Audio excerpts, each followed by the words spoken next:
నమస్కారం, welcome to Suman TV. నేను గీతాంజలి. ప్రస్తుతం మనతో పాటు ప్రముఖ జ్యోతిష్యులు బ్రహ్మశ్రీ నందిభట్ల శ్రీహరి శర్మ గురువు గారు ఉన్నారు. వారితో మాట్లాడదాం. గురుగారు నమస్కారం అండి.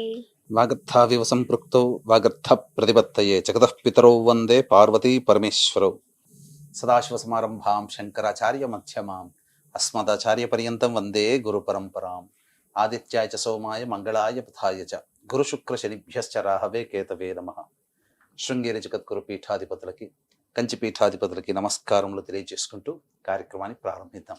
గురుగారు, కార్తీక మాసం ప్రతిరోజు విశేషమే. ఇందులో భాగంగా ఎలా పూజ చేసుకోవాలి ఏంటి అనేది మీ మాటలలో తెలుసుకున్నాను నేను. ప్రత్యేకించి కార్తీక పౌర్ణమికి అసలు ఎలా చేసుకోవాలి, ఒత్తులు ఎన్ని వెలిగించాలి, ఇవన్నీ చెప్పారు. ఆ తర్వాత అప్పుడు అడిగినప్పుడు ఒక మాట అన్నారు, వీటికంటే విశేషమైన రోజులు కూడా ఉన్నాయి, అవి కూడా చేసుకుంటే చాలా బాగుంటుంది. అందులో భాగంగా 3వ సోమవారం ఒకటి చెప్పారు. ఆ రోజునే మళ్ళీ ఇంకొక రోజు ఉంది, మళ్ళీ ఆ రోజు వచ్చినప్పుడు ఖచ్చితంగా చెప్తాను అన్నారు. మరి ఆ విశేషమైన రోజు ఏమిటండి? ఇంకా ఎన్ని రోజుల్లో రాబోతోంది? మేమంతా ఏం చెయ్యాలి ఆ దైవానుగ్రహం కోసం ఈ కార్తీక మాసంలో? అసలు కార్తీక మాసం అంటే అమ్మ గీతాంజలి గారు, ప్రతిరోజు కూడా మీరు అన్నట్టు ఒక పుణ్యదినమే. అనగా పుణ్యాన్ని సంపాదించుకోవడానికి ఏర్పరిచినటువంటి మాసమే ఈ కార్తీక మాసం. అందరూ నక్తములు ఉంటారు, బ్రహ్మచర్య వ్రతాన్ని ఆచరిస్తారు, చక్కగా చాలా గొప్పగా నియమనిష్టలతో పాటిస్తుంటారు అందరూ కూడా. అలాగే మొన్న మనం చెప్పుకున్నట్టుగా ఈ క్రోధినామ సంవత్సరంలో 3వ కార్తీక సోమవారం శివ పరివారానికి సంబంధించి చెప్పినప్పుడు మీరు అన్నట్టుగా చాలా మంది ప్రేక్షకులకు చక్కగా ఆదరించారు. వాళ్ళకందరికీ నమస్సుమాంజలు. అలాగే మంచి మంచి అంటే మీ ప్రేరణ, మీ అభిమానము, అలాగే మీ యొక్క సంతోషము, మీరందరూ బాగుపడాలనే ప్రేరణతోనే మరిన్ని విషయాలకు ఈ యొక్క సుమన్ టీవీ యాజమాన్యం ద్వారా, ప్రసార మాధ్యమం ద్వారా మనం తెలియజేస్తూ వస్తున్నాం అమ్మా. గమనించుకున్నట్లయితే ప్రత్యేకించి ఈ కార్తీక మాసంలో ఈ సంవత్సరం అనేక రకాలైనటువంటి పుణ్యతిథుల కలయిక అనేటువంటిది వచ్చింది. అంటే మనకు కేవలం ఒక యోగమే ఏర్పడితే ఇటువంటివి అనేక యోగాలు కలిసి ఒక్క రోజుల్లోనే ఏర్పడుతున్న సందర్భాలు వచ్చాయి.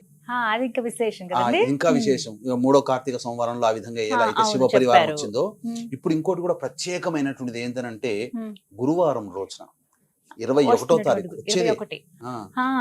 ఈ రోజు 3వ కార్తీక సోమవారం మనం, కానీ 21వ తారీఖు రోజున గురువారము పుష్యమి నక్షత్రం కలిసి వచ్చినటువంటి రోజు, పైగా షష్ఠీ తిథి కూడా ఉంది ఆ రోజున. కార్తీక మాసం కృష్ణ అనగా బహుళపక్ష షష్ఠి.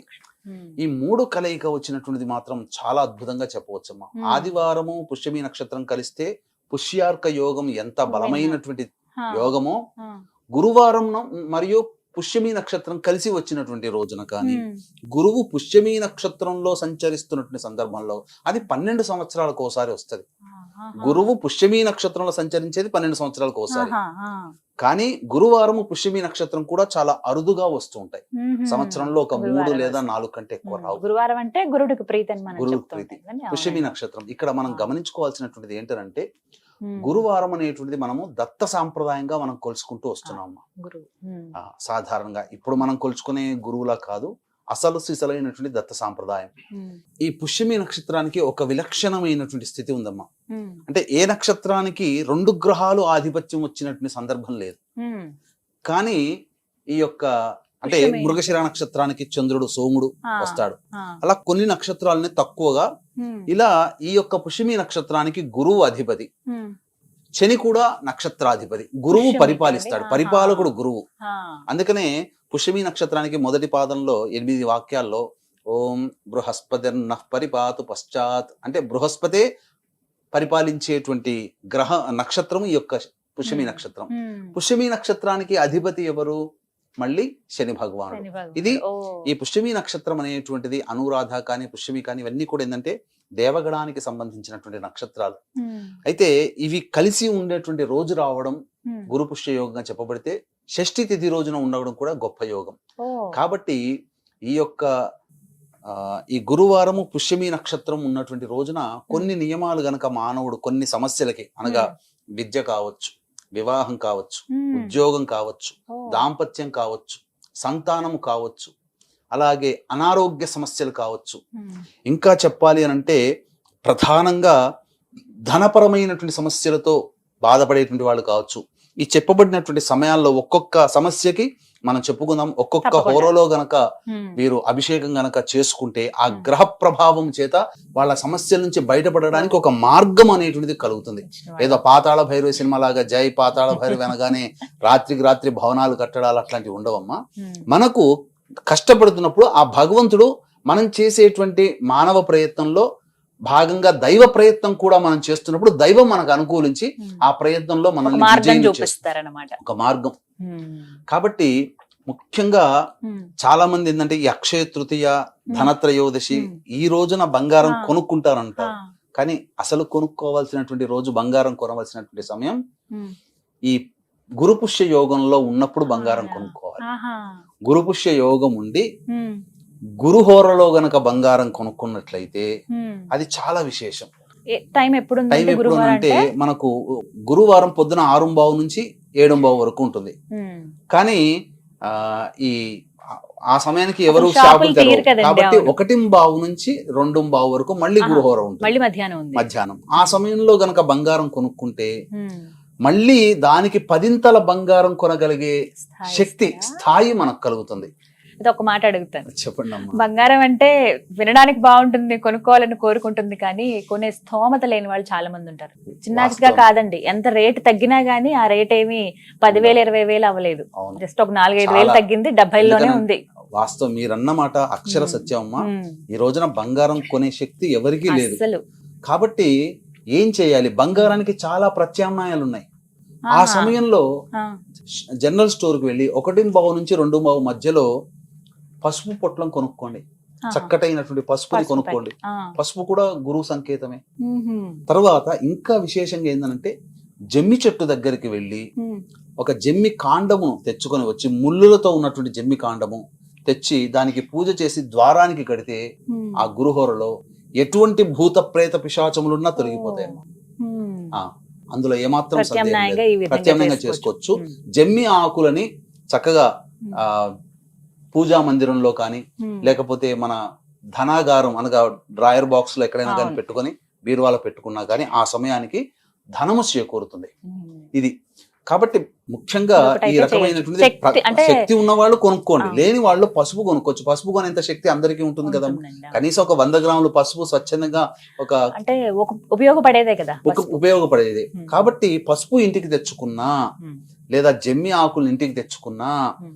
అది గురువుతో సమానమే. ఉమ్. కాబట్టి ఆ విధంగా చేయవచ్చు. ఉమ్. ఆ గురుహోరలో అనాథాశ్రమంలో అనగా 1:15 నుంచి 2:15 మధ్య కాలంలో ఉమ్. ఈ గురుహోర ఉంటుంది. ఆ గురుహోరలో చక్కగా అనాథాశ్రమంలో కానీ పెద్దలకి కానీ ఉమ్. వాళ్ళకి వస్త్రములు కానీ పండ్లు కానీ ఇతరత్ర వృద్ధాశ్రమంలో పంచండి. ఉమ్. అసలు మీకు అనంతమైనటువంటి గురుబలం పెరుగుతుంది. ఉమ్. ఇంకా సమస్యలు ఉన్నాయి. ఈ సమస్యలు ఉన్న వాళ్ళు కూడా ఇప్పుడు చెప్పబడింది విద్య, వివాహ, ఉద్యోగ, దాంపత్య, సంతాన, అనారోగ్య సమస్యలకి ఇలాంటి కొన్ని problems. హోరలు అంటూ ఉన్నాయి. ఉదయం సూర్యోదయం నుంచి మొదలుకొని ఉమ్. ఆ హోరల్లో గనక ఉమ్.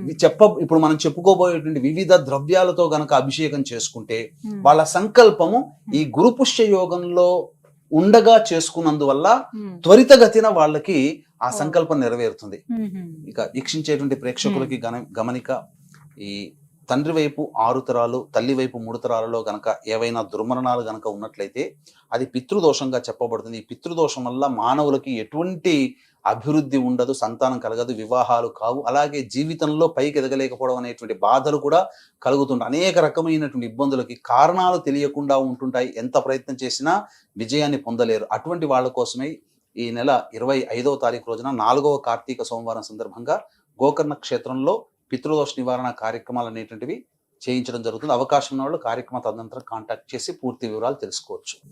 ఇక ఎటువంటి హోరల్లో గనక చేసుకోవాలి, ముఖ్యంగా బ్రహ్మ ముహూర్తం లేచి చక్కగా ఈ శివారాధన చేసుకోవాలమ్మా.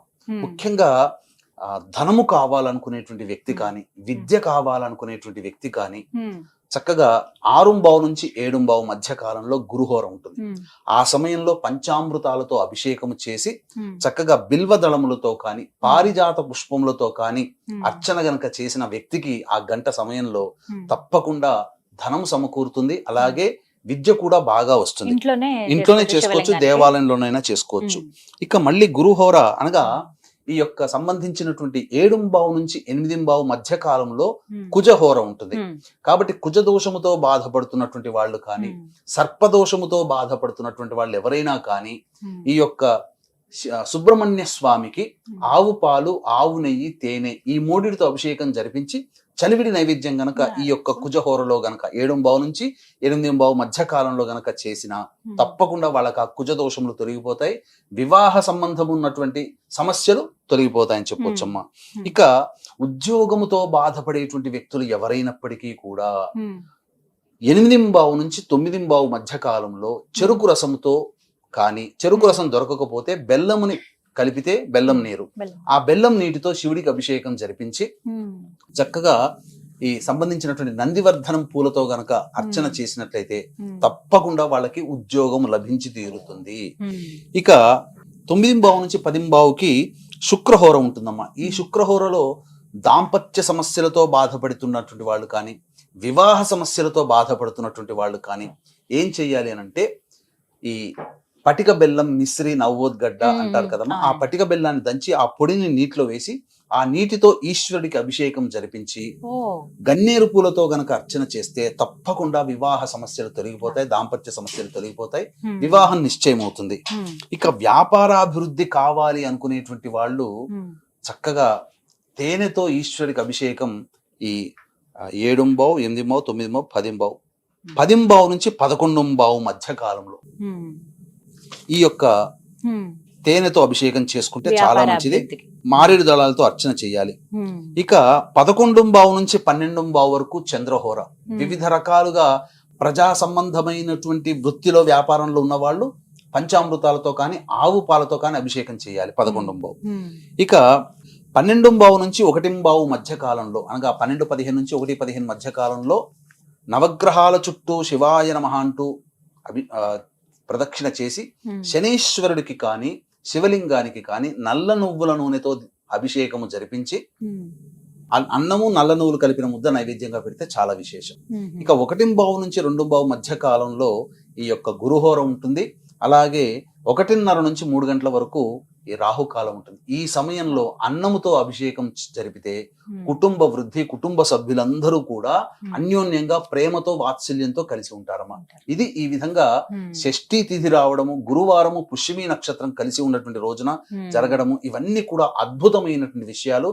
ఈ చెప్పినటువంటి విధంగా గనక పాటించిన వ్యక్తులకి గురు అనుగ్రహంతో పాటు ఈశ్వర అనుగ్రహం సంపూర్ణంగా కలుగుతుంది. ఇటువంటి అవకాశాన్ని వీక్షించేటువంటి ప్రేక్షకులు ఎవ్వరు కూడా మిస్ చేసుకోకండి. ఈ కార్తీక మాసంలో ఉన్నటువంటి అత్యద్భుతమైనటువంటి యోగాలలో ఇది కూడా ప్రథమ తాంబూలము చెంది ఉంటుందని చెప్పడంలో ఏమాత్రం సందేహం లేదు.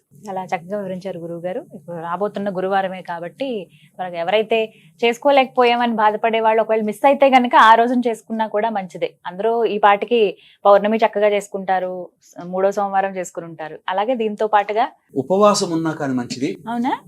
ఉపవాసం ఉండి సాయంత్రం నక్షత్ర దర్శనం చేసుకుంటే మంచిది. ఇంకా దత్త బంధువులు, గురు బంధువులు, గురు భక్తులు, దత్త భక్తులు ఎవరైనా ఉన్నట్లయితే అసలు ఈ గురు పుష్య యోగం ఉన్నటువంటి రోజున ఉదయం నుంచి మొదలుకొని 6 గంటల నుంచి మొదలుకొని సాయంత్రం అయ్యే లోపల ఎవరైతే ఒక దత్తాత్రేయ చరిత్ర, సద్గురు చరిత్ర, మళ్ళీ ఇంకా ఏ గురువులదో కాదు, కేవలం దత్తాత్రేయుని యొక్క చరిత్రని ఆ రోజు మొత్తంలో గనక పారాయణం చేసిన, ఒక సప్తాహం గాని పారాయణం చేసిన వాళ్ళకి 100 పారాయణాలు మామూలు రోజుల్లో చేస్తే ఎంత ఫలితమో ఆ గురు పుష్య యోగం రోజున ఒక్క రోజు ఒక్క పారాయణం చేసినటువంటి వాళ్ళకి అంతటి పుణ్య ఫలితం దక్కుతుందమ్మా. అందులో సందేహమే లేదు. చాలా విశేషమైన అందులో గురువారం రోజు రావడం చాలా విశేషం. చక్కగా వివరించారు గురువు గారు. ధన్యవాదాలండి. సర్వం శ్రీ ఉమామహేశ్వర పరబ్రహ్మార్పణమస్తు.